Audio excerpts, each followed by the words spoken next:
Very good morning scholars. चलिए exercise के सवाल। सक्सेना सर बढ़ जाते सर की बुक के partnership first chapter 12th class state board. ठीक है, ये बातें आपको ध्यान में रखनी है, या जो फर्स्ट टाइम देख रहे हैं इस क्लास वीडियो को उनके बारे में। चल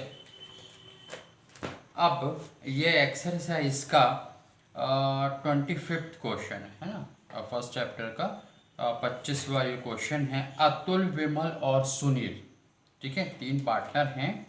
अतुल विमल और Sunil, they are the partners in a firm of 3:2:1, 3:2:1, 3:2:1। अनुपातों का योग कितना हो गया? 3, 2, 5 और 1 6। तो 3/6, 2/6 और 1/6। 1 और 2 3, 3 6, 3, 2 5 और 1 6। ठीक है, चलिए फिर उनकी कैपिटल है 40 40 और 20,000 रुपये। ठीक, rate of interest on capital, पूंजी पर ब्याज 5%। विमल और सुनील की सैलरी है 600 और 400 पर मंथ। ठीक है, फिर उसके बाद उन्होंने ड्राइंग्स किया है 4,000, 4,000 और 4,800 रुपये। ठीक है, 4,000, 4,000, 4,800 रेस्पेक्टिवली। और नेक्स्ट है फर्म का प्रॉफिट है 32,000, 32,000 रुपये, और वो भी कब? तो पार्टनर्स को सैलरी और इंटरेस्ट सैलरी देने के बाद, सैलरी देने के बाद, लेकिन इंटरेस्ट ऑन कैपिटल से पहले। ठीक, अब देखिए सैलरी देने के बाद 32,000 रुपये है। इसका मतलब ये हुआ कि जब हम profit and loss appropriation account बनाएंगे तो ये सैलरी डेबिट में नहीं लिखेंगे। क्यों? क्योंकि ये ऑलरेडी एडजस्ट की जा चुकी है, या डेबिट किया जा चुका है, या माइनस किया जा चुका है प्रॉफिट में से, तो इसे हम डेबिट नहीं करेंगे। भाई नेट प्रॉफिट कैसे निकालते हैं? आपका जो क्रेडिट का आइटम होते हैं उसमें से डेबिट में से खट डेबिट करते जाओ, यानी माइनस करते जाओ, तो फाइनली क्रेडिट ज़्यादा, डेबिट कम, नेट प्रॉफिट आता है। तो ये लिखा सैलरी देने के बाद, सैलरी काटने के बाद, तो इसका मतलब ये है कि 32,000 रुपये में से सैलरी को माइनस किया जा चुका, माइनस किया जा चुका है ना, डेबिट किया जा चुका है। डेबिट किया जा चुका मतलब आप डेबिट नहीं करेंगे। अर्जुन में कहाँ? Profit and loss appropriation account में। लेकिन डेबिट किया जा चुका है, इसका मतलब ये तो नहीं कि साझेदार को अब देंगे नहीं। साझेदार और पार्टनर से उस पर्टिकुलर पार्टनर को तो देंगे, यदि किसी पर्टिकुलर पार्टनर को सैलरी दी जा रही है तो उस पार्टनर्स कैपिटल अकाउंट के क्रेडिट में सैलरी ज़रूर लिखेंगे। ठीक है, उस पर कोई असर नहीं पड़ेगा। ठीक, वहाँ पे आपको क्रेडिट यानी वो तो उस पार्टनर के लिए इनकम प्रॉफिट की तरह ट्रीट की ही जाएगी। ये बात ध्यान में रखनी है आपको। और फिर उसके बाद में अच्छा, फिर यहाँ पर इनके पास में फर्नीचर है 20,000 रुपये का। ठीक है, 20,000 का 7.5% इस पर डेप्रीशिएशन लगता है। 7.5% की दर से ह्रास लगेगा, तो डेप्रीशिएशन लगेगा। तो डेप्रीशिएशन ये आपने 11th में पढ़ा है। डेप्रीशिएशन जो है किस वर्ड से बना है? डी पर डीएम से बना है, जहाँ डी का मतलब क्या होता है? डिक्रीज, पी पर डीएम मतलब in the value. So decrease in the value of the particular assets over a particular period due to lapse of time, passage of time, wear and tear, किसी टूट फूट के कारण, समय व्यतीत होने के कारण स्थायी संपत्तियों में के मूल्य में होने वाली लगातार या स्थायी कमी जो है उसका मूल्य ह्रास। ह्रास को इंग्लिश में डेप्रिसिएशन या मूल्य ह्रास, अवक्षय, अपकर्ष, घिसारा, घटौती, इतने नामों से भी जाना जाता है। ठीक है, चलिए तो ये यहाँ पर ये डेप्रिसिएशन जो है वो कहाँ लिखेंगे? Profit and loss appropriation account के डेबिट में। फिर पार्टनर्स कैपिटल में नहीं, बिल्कुल नहीं, क्योंकि पार्टनर्स को जो फाइनली आप नेट प्रॉफिट दे रहे हैं वो तो ये सब कटौती देने के बाद में हो रहा है। तो जब नेट प्रॉफिट आप दे रहे हैं उनको, तो इसका मतलब ये खर्चा माइनस किया जा चुका। पार्टनर्स को इस एक्सपेंसेस लॉसेस से कोई नहीं लेना। तो जो फर्म के एक्सपेंसेस लॉसेस हैं वो तो अप्रोप्रिएशन में एडजस्ट हो ही जा रहे हैं। लेकिन पार्टनर्स को जो सैलरी कमीशन है, interest on capital, interest on drawing से जिसका उस पर्टिकुलर पार्टनर से डायरेक्ट कनेक्शन है, प्रत्यक्ष रूप से संबंध है, वो ज़रूर पार्टनर्स कैपिटल अकाउंट या फिर करंट अकाउंट में लिखे जाएंगे। तो डेप्रिसिएशन जो है वो वहाँ नहीं आएगा, कहाँ पर, पार्टनर्स कैपिटल अकाउंट में या फिर करंट अकाउंट में। फिर उसके बाद में नेक्स्ट है बैड डेट्स प्रोविज़न भी करना, अशुद्ध ऋण प्रावधान है ना, डूबत ऋण संचय भी कहते हैं जिसको, bad debts provision, bad debts reserve भी कहते हैं, या रिजर्व फॉर डाउटफुल डेब्ट्स भी बोलते हैं उसको। तो ये क्या है, ये भी लॉस है।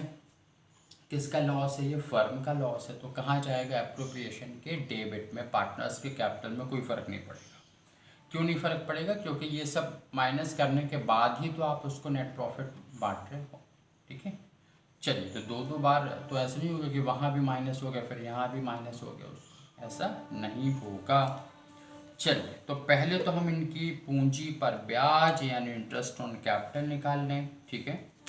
कैपिटल कितनी थी, 40,000 और 20,000, ठीक है। रेट ऑफ इंटरेस्ट कितना है, 5%। चलिए, तो यहाँ यही पार्टनर्स हैं आपके,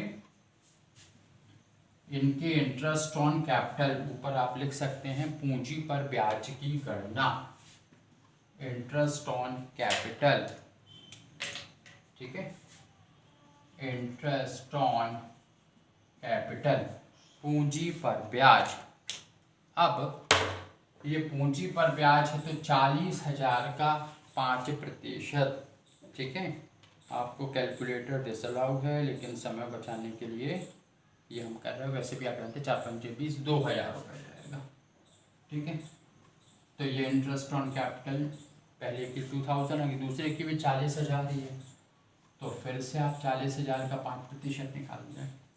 तीसरे की कितनी है, 20,000 रुपये, तो 20,000 का 5%, तो ये 1,000 रुपये। तो ये interest on capital profit and loss appropriation account के डेबिट में जाएंगे और पार्टनर्स कैपिटल के क्रेडिट में, ठीक है। फिर है डेप्रिसिएशन भी निकालने पर भी है, ठीक। डेप्रिसिएशन ऑन फर्नीचर, फर्नीचर को हिंदी में उपस्कर कहा जाता है, ठीक है। तो फर्नीचर है कितने का इनके पास में, 20,000 रुपये का। तो 20,000 का फर्नीचर है, रेट ऑफ डेप्रिसिएशन है 7.5%, 7.5%। तो 20,000 का 7.5%, 1,500 रुपये, ठीक है। तो ये 1,500 रुपये क्या आ गया, डेप्रिसिएशन। बैड डेट्स प्रोविज़न निकालने की बात ही नहीं की इन्होंने, मतलब कैलकुलेशन की बात नहीं की है। यदि होता तो डेटर्स दिए रहते, फिर उसके बाद में rate of bad debts provision दी रहती, डायरेक्ट कहा है 600 रुपये, तो लिख देंगे अपन। तो इतनी बातें जो हैं वो आपको profit and loss appropriation account में लिखनी है। तो profit and loss appropriation account इतने क्वेश्चन से तो अब आपको बनने लगा कि फॉर्मेट कैसे होता है। हम डायरेक्ट आपको अमाउंट फिट करके बता दे रहे हैं ना, किस तरह से, कौन सा। तो ऊपर आप क्या लिखते हैं, profit and loss appropriation account, लाभ हानि नियोजन खाता या वितरण खाता, और उसके बाद आप ये अमाउंट को लिख देंगे, ठीक है। चलिए, तो ऊपर क्या लिखना है ये सब आपको पता है, ठीक। चलिए, लिखना शुरू करें।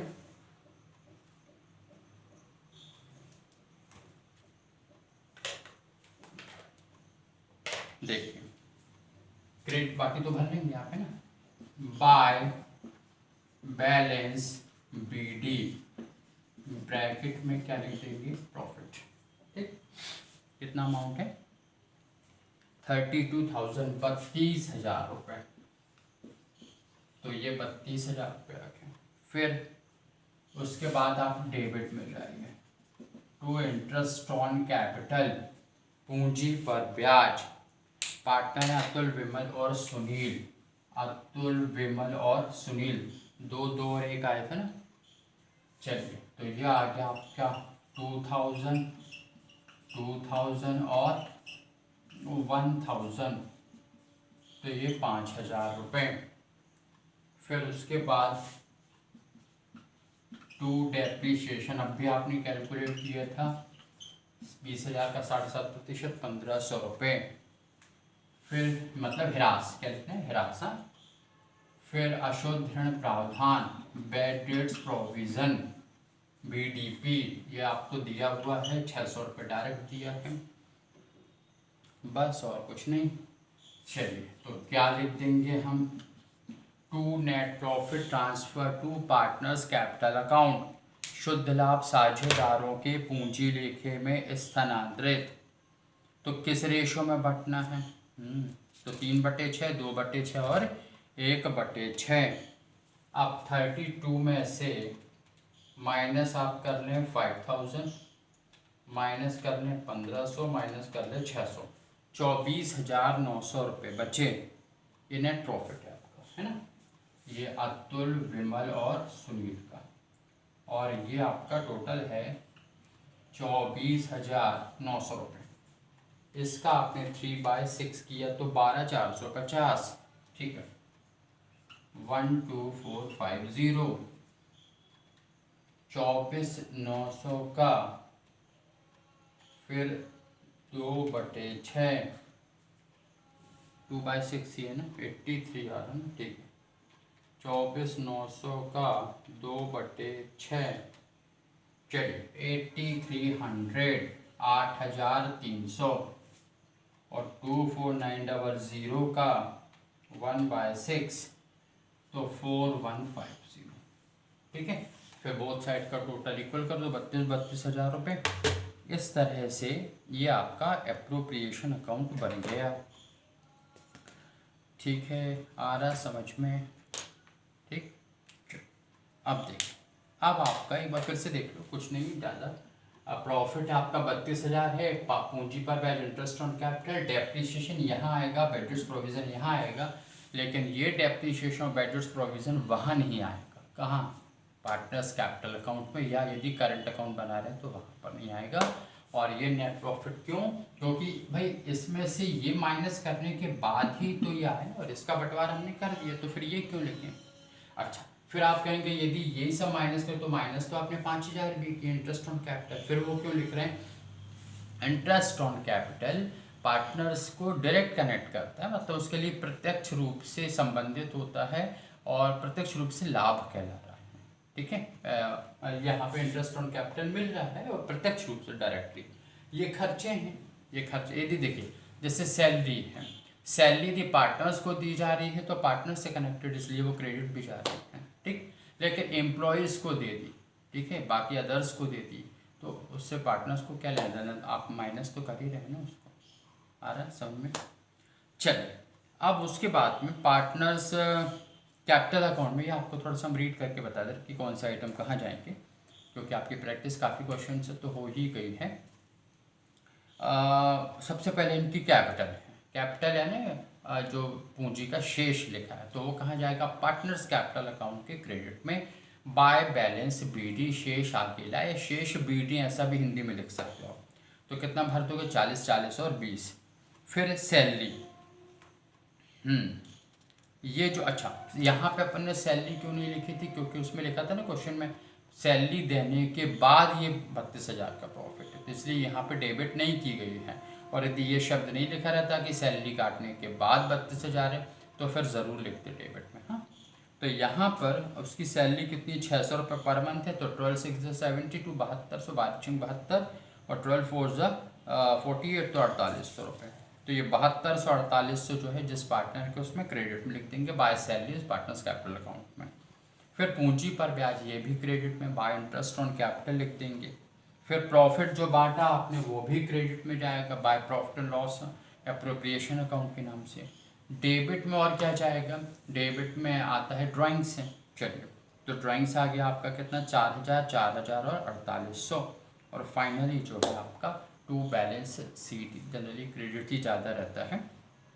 यदि मान लीजिए आपका बैलेंस जो है वो कभी डेबिट भी हो सकता है, उसको हम ओवर ड्रॉन बोलते हैं, अधिविकर्ष करना कहते हैं, आएगा ऐसा क्वेश्चन में आपको।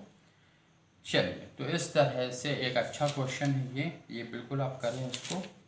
और इस तरह से आगे बढ़ते हुए ओपनिंग कैपिटल कैसे निकाली जाती है, तो ओपनिंग कैपिटल निकालने का तरीका जो है वो आपको बताते हैं, closing capital plus drawings minus profits कर दें, तो आप प्रॉफिट्स को अलग कर दें इस तरह से। फिर नेक्स्ट है आपका गारंटी ऑफ प्रॉफिट, लाभ की गारंटी।